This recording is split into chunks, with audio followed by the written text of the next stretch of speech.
Peuple du Burkina Faso, camarades combattants pour la liberté, pour la paix, la souveraineté et l'indépendance réelle. C'est un honneur et un plaisir pour moi de m'adresser à vous au seuil du nouvel an 2024 pour vous souhaiter aux Burkinabés de l'intérieur comme de l'extérieur, aux amis et aux partenaires du Burkina Faso, bonne et heureuse année 2024. Rendons grâce à Dieu qui nous a permis de voir ce jour, qui marque donc la fin de l'année 2023. Prions également le bon Dieu pour ceux-là qui ont donné leur vie pour l'indépendance du Burkina Faso, dans la reconquête de notre territoire, que leur âme repose en paix sur la terre libre du Burkina Faso.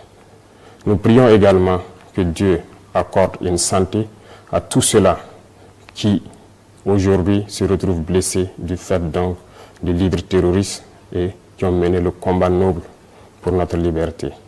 Nous sommes solidaires de toutes ces personnes qui ont dû quitter leur contrée, qui se retrouvent aujourd'hui personnes déplacées internes. Camarades, 2023 a été une année au cours de laquelle nous avons fait une analyse profonde de la situation du Burkina Faso. Une année au cours de laquelle nous avons posé un diagnostic profond des maux qui minent le Burkina Faso. Ce qui a amené de prendre des décisions importantes. Ces décisions ont été de briser les premières chaînes de l'esclavage, de l'impérialisme, du néocolonialisme.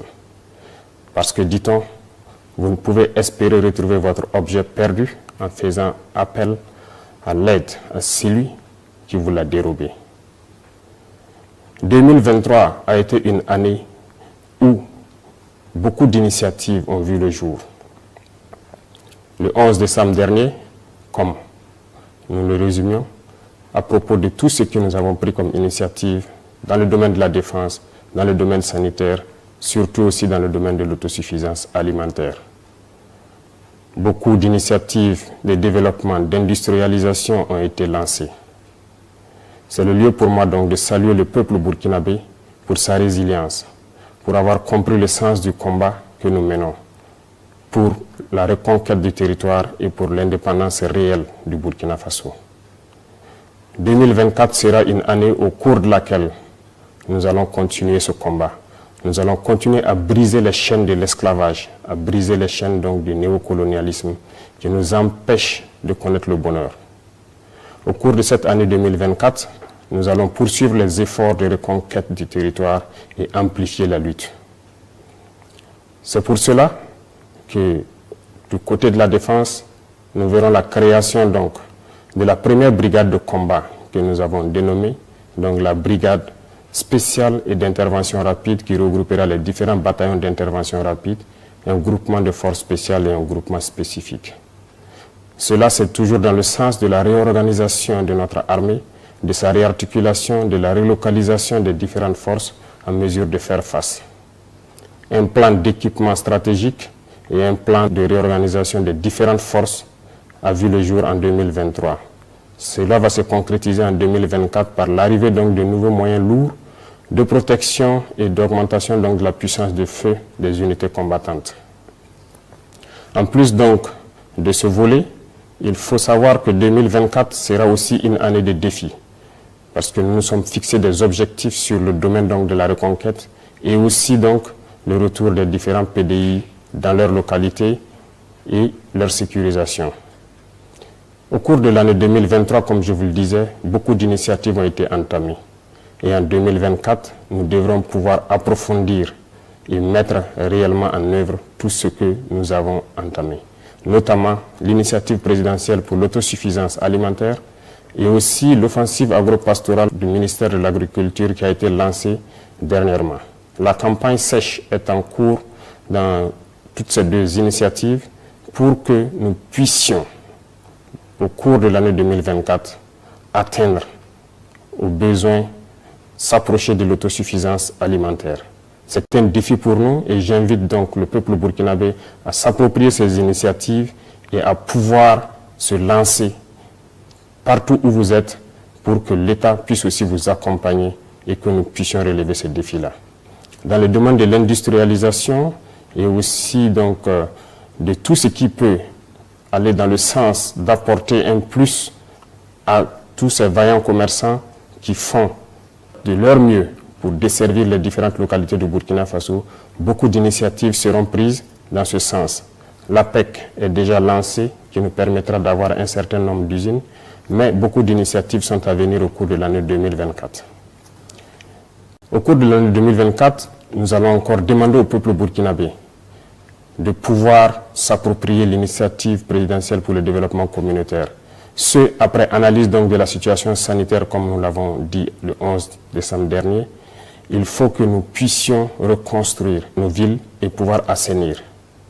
Il s'agira donc pour les populations de s'approprier cette initiative et de pouvoir se lancer dans l'assainissement, l'urbanisation et faire en sorte que nos cadres de vie soient encore plus agréables pour que certaines épidémies que nous avons connues ne puissent pas ressurgir au cours de cette année-là. Le combat que nous menons aujourd'hui est également un combat de la culture.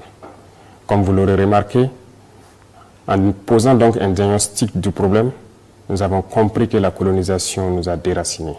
Nous avons perdu notre culture. Notre belle culture qui nous enseigne la paix, la solidarité, l'entraide. Nous avons perdu ces valeurs. Voilà pourquoi nous tenons à ce que la culture occupe une place importante donc, dans notre combat.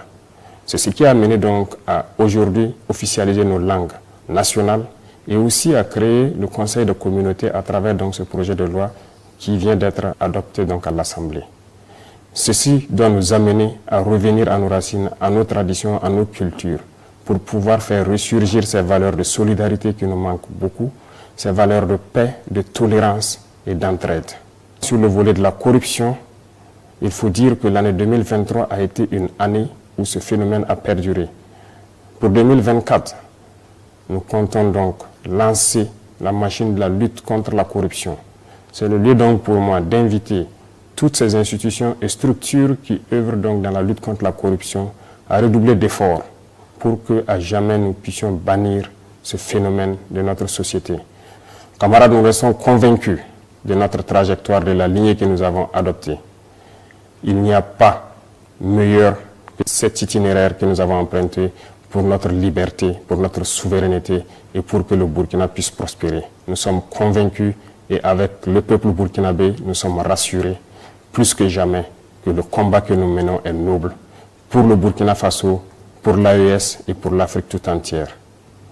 Nous allons vous souhaiter une très bonne année 2024, une année pleine de santé, une année de combativité, une année au cours de laquelle donc tous les Burkinabés vont pouvoir cultiver l'amour entre eux, une année au cours de laquelle nous souhaitons que les Burkinabés puissent faire fi des différends qu'ils ont connus et pouvoir donc regarder ensemble vers l'avenir. Une année de bonheur, une année au cours de laquelle les espoirs des uns et des autres donc, vont se voir accomplis. Nous ne pourrons terminer sans remercier le peuple burkinabé qui a compris le sens de la lutte et qui se bat jour et nuit dans la veille citoyenne pour protéger cette transition. Parce que, dit-on, l'ennemi n'a pas encore rangé sa hache de guerre, que ce soit de l'intérieur ou de l'extérieur, l'impérialisme est toujours en activité. Merci au peuple burkinabé pour ce combat que nous menons et merci à tous ceux qui, de près ou de loin, nous soutiennent, qu'ils soient de l'intérieur, de l'extérieur, partout dans le monde, qui soutiennent le Burkina Faso dans cette lutte. Vive le Burkina Faso, que Dieu protège le Burkina Faso. La patrie ou la mort, nous vaincrons.